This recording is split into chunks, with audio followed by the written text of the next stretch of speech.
আসসালামু আলাইকুম সুপ্রিয় দর্শক মণ্ডলী।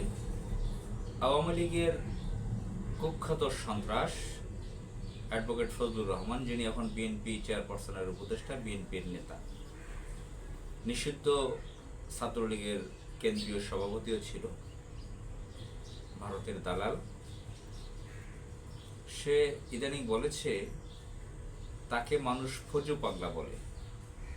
তো এই ফজু পাগলা নামটা নাকি বাংলাদেশ জামাত ইসলামী তাকে দিয়েছে, জামাত ইসলামী নাকি এই নামটা থেকে দিয়েছে। ভেরি ইন্টারেস্টিং ব্যাপার। আমরা লক্ষ্য করেছি, সামাজিক যোগাযোগ মাধ্যমগুলোতে দেখেছি, ভিডিও দেখেছি, ঢাকায় শিল্পকলা একাডেমির অপোজিটে সেগুন বাগিচায় তার বাসার সামনে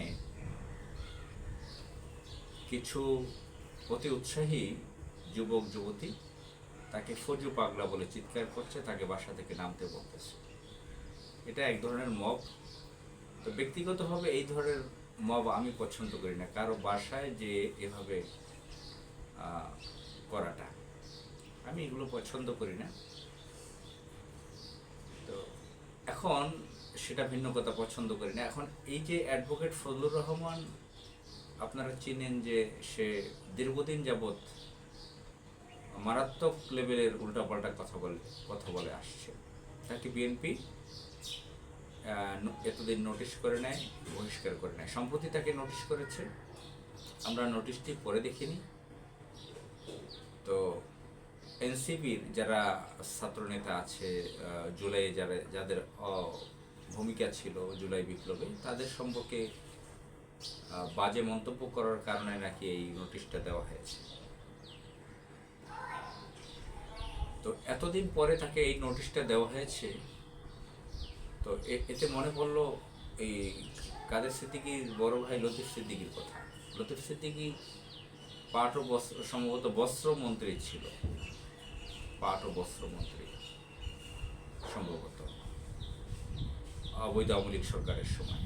তাকে মন্ত্রিত্ব থেকে বের করে দেওয়া হলো যখন মানুষ বলাবলি করেছে তা শেখ হাসিনার ছেলে সজীব ওয়াজেদ জয়, এই কুলাঙ্গারটার নাম যখন নিউ ইয়র্কে বসে একজন তার কানে কানে বলছিল যে অমুক ভাই এটা বলেছে, তখন বলছে কে, কোন ভাই, অর্থাৎ তাচ্ছিল্য আকারে প্রকাশ করেছে শেখ হাসিনার এই কুলাঙ্গার ছেলের নাম। এরপরে তার মন্ত্রিত্ব নাই। তো মানুষ বলেছে যে হজ নিয়ে সে কটাক্ষ করেছে, বাজে মন্তব্য করেছে, এজন্য তার মন্ত্রিত্ব যায় নাই, গেছে শেখ হাসিনার ছেলেকে তাচ্ছিল্য করার কারণে। আমরা পরে সাংবাদিকদের মাধ্যমে আরও জেনেছি অন্য কথা, যে এ কারণেও তার মন্ত্রিত্ব যায় নাই, গিয়েছে হলো সে ছোট একটা ভূমিকা রেখেছিল যেটা দেশের পক্ষে। যে ভারতে পাট এক্সপোর্ট কিছুদিনের জন্য বন্ধ রেখেছিল, ভারত তুলা নিয়ে গড়িমসি করতেছিল, ভারত থেকে তুলা ইম্পোর্ট করা হয়, আমদানি করা হয়। তখন সুতা বা তুলা এই জাতীয় একটা ব্যাপার ঘটেছিল যে ভারত সেটা আমদানি বন্ধ করতে চেয়েছিল। তখন তিনি পাট এক্সপোর্ট বন্ধ করে দিয়েছিল, রপ্তানি।